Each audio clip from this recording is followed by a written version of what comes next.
सक्रियता श्रेणी। Potassium, sodium, calcium, magnesium, aluminium, zinc, iron, lead, copper, mercury, silver और gold, ये पूरी की पूरी क्या है बच्चों?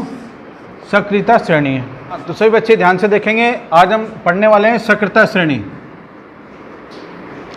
सक्रियता श्रेणी का मतलब होता है कि बच्चों अलग अलग धातुओं की क्रियाशीलता अलग अलग होती है।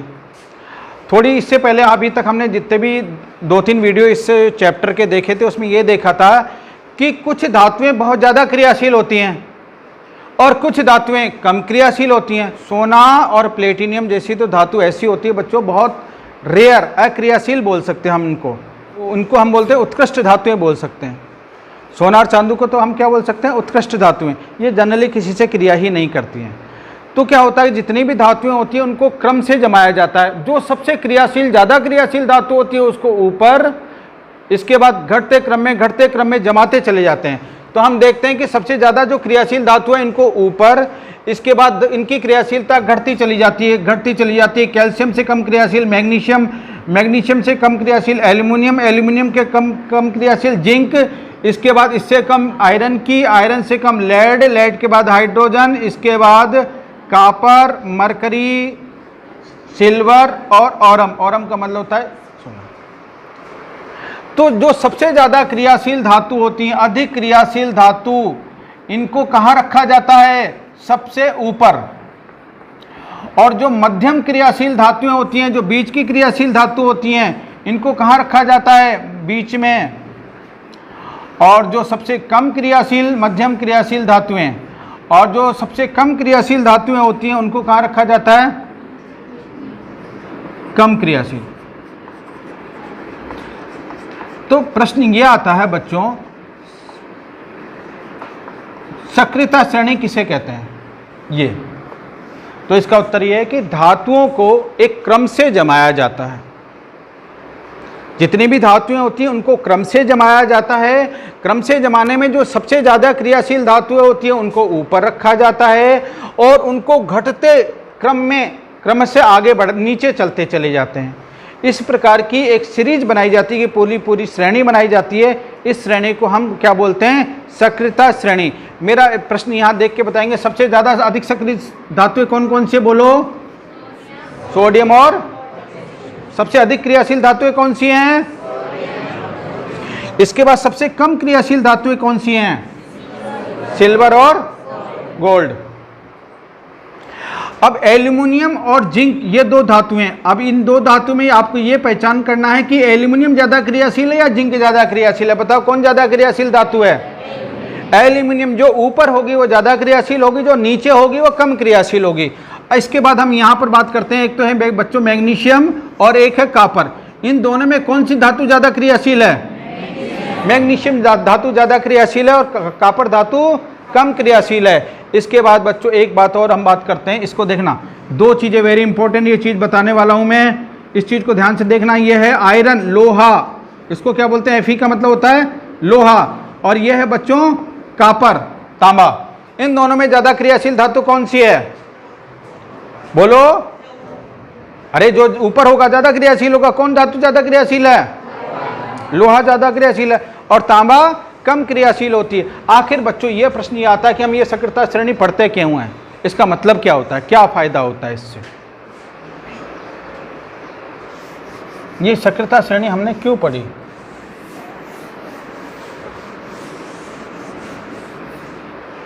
इसके पीछे कारण एक चीज बताता हूं बच्चों, आपको देखना। दोबारा आप देखेंगे, इसी श्रेणी को दोबारा बनाता हूं। चलो यहाँ पे सक्रियता श्रेणी। Potassium, sodium, calcium, magnesium, aluminium, zinc, iron, lead, copper, mercury, silver और गोल्ड, ये पूरी की पूरी क्या है बच्चों? सक्रियता श्रेणी है। एक बड़ी सी सिंपल से भी क्रिया है। जब जिंक की, ध्यान से सुनना, जब जिंक की अभिक्रिया कॉपर सल्फेट से करवाई जाती है तो क्या होगा? जब जिंक की अभिक्रिया कॉपर सल्फेट से करवाई जाती है तो क्या होगा? बताओ, जिंक कहां पर है? ऊपर, और कॉपर कहां है? नीचे। मेरा एक प्रश्न बताना, इन दोनों धातु में कौन ज्यादा सक्रिय है? जिंक। जो धातु ज्यादा सक्रिय है, ध्यान से सुनना, जो धातु ज्यादा सक्रिय है वो कम सक्रिय का प्रतिस्थापन कर देगी, इसके लात देकर इसको बाहर भगा देगी। तो यहां से कॉपर का क्या हो जाएगा? प्रतिस्थापन हो जाएगा। ये कॉपर तो बाहर निकलेगा और कॉपर की जगह पर कौन बैठ जाएगा? यहां पर जिंक। तो क्या बनेगा बच्चों? जिंक सल्फेट, और बाहर कौन निकल जाएगा? कॉपर। कहने का मतलब हो ये होता है, जो धातु ज्यादा क्रियाशील होती हैं, ध्यान से सुनना, जो धातुएं ज्यादा क्रियाशील होती हैं वे कम धातुओं का उनके लवण से विस्थापन कर देती हैं। एक और चीज देखो, यहां पर बताना, दो चीजें हैं, दो एक्सपेरिमेंट कर रहा हूं, यहां पर दो समीकरण लिखूंगा, आप लोग बताना। लोहे की अभिक्रिया कॉपर सल्फेट के साथ करवाई जा रही है, एक बात है, आगे आपको बताना है। एक दूसरा, कॉपर की अभिक्रिया फेरस सल्फेट के साथ करवाई जा रही है, क्या होगा बताओ? दिमाग लगा के बताना। एक तो है लोहा और एक है कॉपर, दोनों में कौन ज्यादा सक्रिय है? बोलो, जोर से बोलो। लोहा ज्यादा सक्रिय है, इसका मतलब लोहा ज्यादा सक्रिय, उसमें ताकत भी ज्यादा है, तो किसका प्रतिस्थापन कर देगी? और कॉपर उसके लवण से बाहर चला जाएगा, और कॉपर की जगह कौन जुड़ जाएगा? लोहा। तो सीधी सी बात है, क्या होगा? फेरस सल्फेट, और बाहर कौन निकलेगा? कॉपर। इस केसेज में बताओ, अब हमने फेरस सल्फेट के विलयन में कॉपर डाल दिया, बताओ क्या होगा?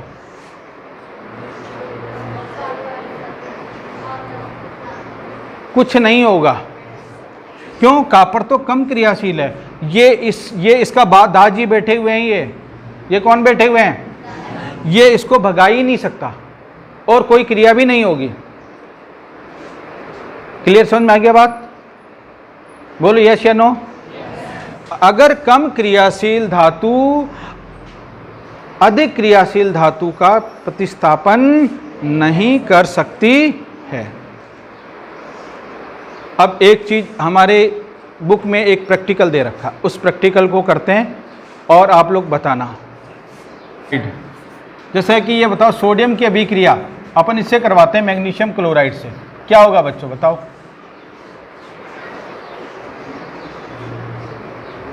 ज्यादा क्रियाशील धातु कौन है? तो सोडियम क्या करेगी? मैग्नीशियम का बाहर निकाल देगी, ठीक है। तो बच्चों क्या बनेगा? सोडियम क्लोराइड बनेगा और मैग्नीशियम कहाँ जाएगा? बाहर जाएगा।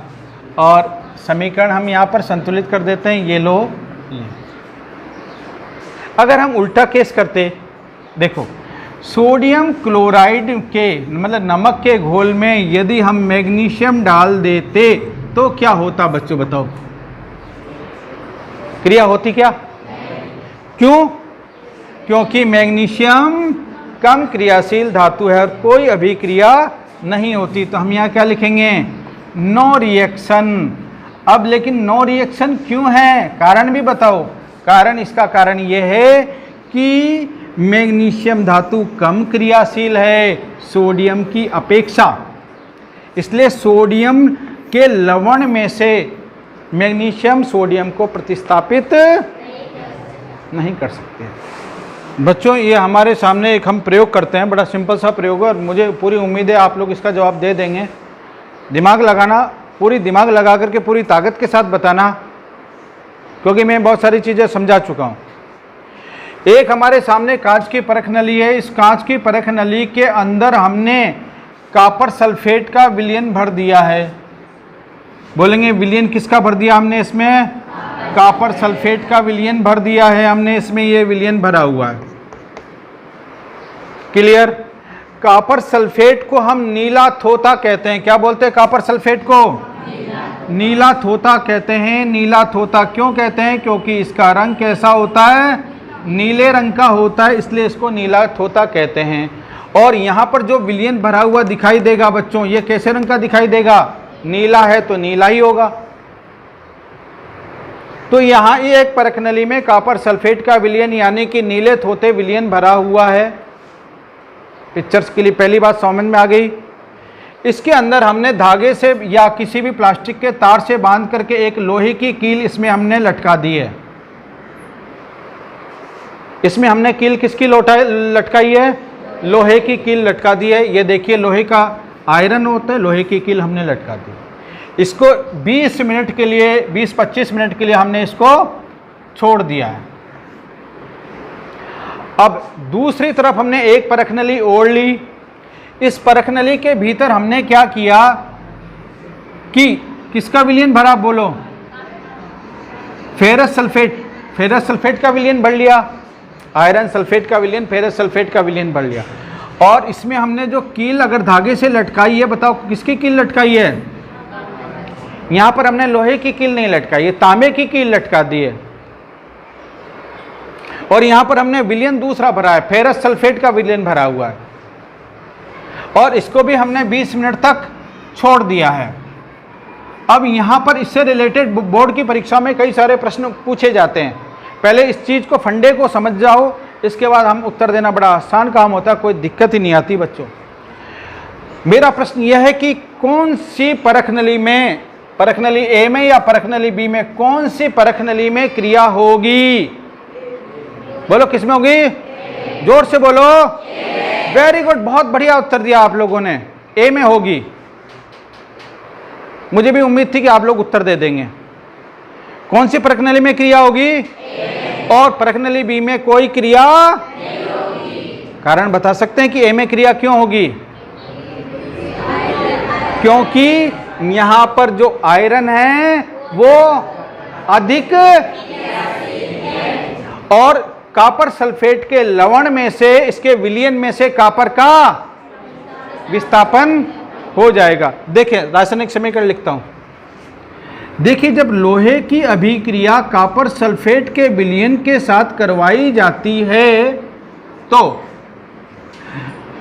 चूंकि आयरन जो है ये अधिक क्रियाशील धातु होती है और कॉपर का प्रतिस्थापन कर देगी, यहां से बाहर निकाल देगी, और क्या बनेगा? आयरन सल्फेट बनेगा और कॉपर का क्या हो जाएगा? विस्थापन हो जाएगा। बहुत बढ़िया। अब बच्चों ने नया विलयन बना है, वो किसका बन रहा है? बोलो जल्दी, जोर से बोलो। आयरन सल्फेट का बन रहा है। अब यहां पर थोड़ी 20 मिनट के बाद आपको ये विलयन किसका नजर आएगा? बोलो। कॉपर सल्फेट का होगा या आयरन सल्फेट का होगा? 20 मिनट बाद इसका विलयन जो होगा वो कॉपर सल्फेट का विलयन नहीं होगा। किसका विलयन होगा? Picture clear? पहले ये कॉपर सल्फेट का विलयन था, कैसे रंग का था? पहले कैसे रंग का था? अब लेकिन 20 मिनट बाद ये कैसा रंग हो जाएगा? इसका नीला रंग गायब होने लगेगा, क्योंकि अब कॉपर सल्फेट नहीं है उसमें, और इसका रंग कैसा होने लग जाएगा? क्रमशः हल्का नीला, और थोड़े समय बाद ये नीला रंग भी गायब हो जाएगा। अब एक बात बताओ, तांबा कहाँ गया? ये तांबा बाहर निकला था, ये तांबा कहाँ होगा? बच्चों ये तांबा इस लोहे की कील के ऊपर जमा हो जाएगा, और जो लोहे की कील है ना, इसके ऊपर अपन को बाहर निकाल के देखोगे तो आपको कैसी नजर आएगी? जैसे कि तांबे की कील है, इसके ऊपर तांबे की क्या चढ़ जाएगी? परत चढ़ जाएगी। दो बातें हुई। एक, कॉपर सल्फेट का जो विलयन नीले रंग का था वो नीला रंग क्या हो गया? बिल्कुल गायब हो गया। क्यों गायब हो गया? क्योंकि क्या बन गया था बाद में? 20 मिनट बाद क्या बना? बोलो। आयरन सल्फेट बन गया था। इसके बाद लोहे की कील का रंग क्यों बदल गया? क्योंकि लोहे की कील के ऊपर क्या जमा हो गया था? कॉपर निक्षेपित हो गया, उसके ऊपर जमा हो गया। इसकी वजह से लोहे की कील का रंग बदल गया। और इस अभिक्रिया, इधर वाली परख नली की हम बात करते हैं तो इधर वाली परख नली में क्या लफड़ा हुआ? इस वाले परखने लेके हम समीकरण यहाँ लिखते हैं। देखिए जब कॉपर की अभिक्रिया, यहाँ पे ये लाइन खींच देता हूँ, डिवाइडिंग लाइन। जब कॉपर की अभिक्रिया हमने फेरस सल्फेट के साथ करवाई, फेरस सल्फेट के विलयन में हमने तांबे की कील डाली, तो बच्चों जो तांबा है कम क्रियाशील है, ये आयरन इसके दाहजी हैं, मतलब अधिक क्रियाशील है, सक्रियता श्रेणी में इसका स्थान ऊपर है, ठीक है। तो ये इसका विस्थापन नहीं कर पाएगी और कोई क्रिया नहीं होगी, तो हम लिखेंगे नो रिएक्शन। 20 मिनट बाद भी देखोगे तो ऐसा का ऐसा ही पड़ा हुआ मिलेगा। बच्चों मेरा प्रश्न है, 2 प्रश्न यहाँ मैं 2-3 प्रश्न पूछना चाह रहा हूँ।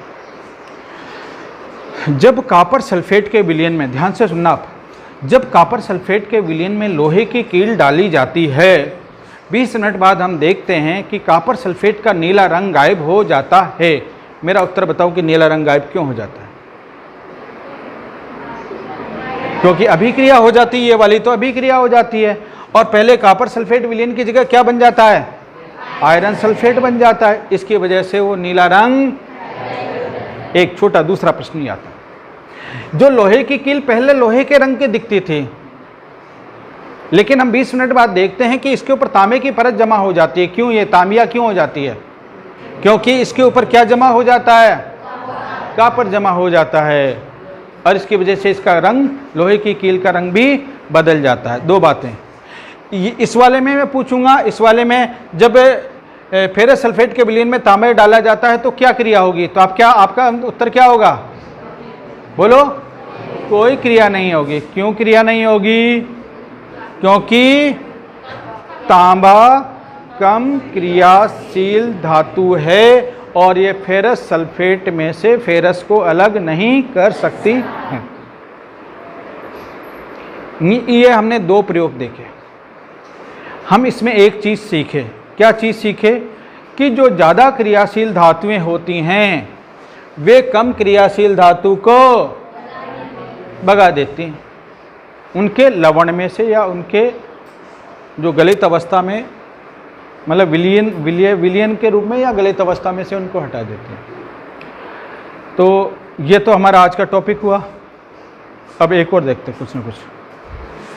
क्या बच्चों समझ में आया कि नहीं आया, बताओ आप। तो जैसा कि बच्चों आप लोगों को पता है कि पहले के अभी तक के जितने भी हम पहले 25 प्रश्न लिखा चुके हैं, आज हमारा जो 26वां प्रश्न ये है कि सक्रियता श्रेणी किसे कहते हैं। तो बता दिया है मैंने, देख लेना और किताब से देख के लिख लेना उसको, बिल्कुल परिभाषा लिखो और वो सिर्फ सारणी भी बना लेना, ठीक है। अगला प्रश्न, कॉपर सल्फेट के विलयन में लोहे की कील डालने पर कॉपर सल्फेट का नीला रंग गायब क्यों हो जाता? बता देना, आयरन सल्फेट के कारण। और इसमें बच्चों समीकरण पूरी लिखना, कारण भी बताना, समीकरण भी लिखना। इसके बाद 28वां, कॉपर सल्फेट के विलयन में लोहे की कील डालने पर कील का रंग क्यों बदल जाता है? समीकरण लिखना और वो बता देना कॉपर का निक्षेपण के कारण। समीकरण पूरी करें। ये तो समीकरण, ये तो अभिक्रिया होगी। इस पर क्या लिखेंगे आप? नो। इस पर तो समीकरण पूरी लिखाई में आ जाएगी, ये तो होती है। इस पर क्या लिखेंगे आप? नो रिएक्शन, क्योंकि अभिक्रिया ही नहीं होती। बच्चों बस्ता बंद करो, अब आप जाओ, खाना वाना खा लो, मस्त रहो। हाँ, क्या चीज? क्या कह रही है? फोटो मत बना। वो कीला वालो वो मैं अलग से लिखवा दूंगा प्रयोग। हाँ, ज़्यादा टेंशन करवा की जरूरत नहीं।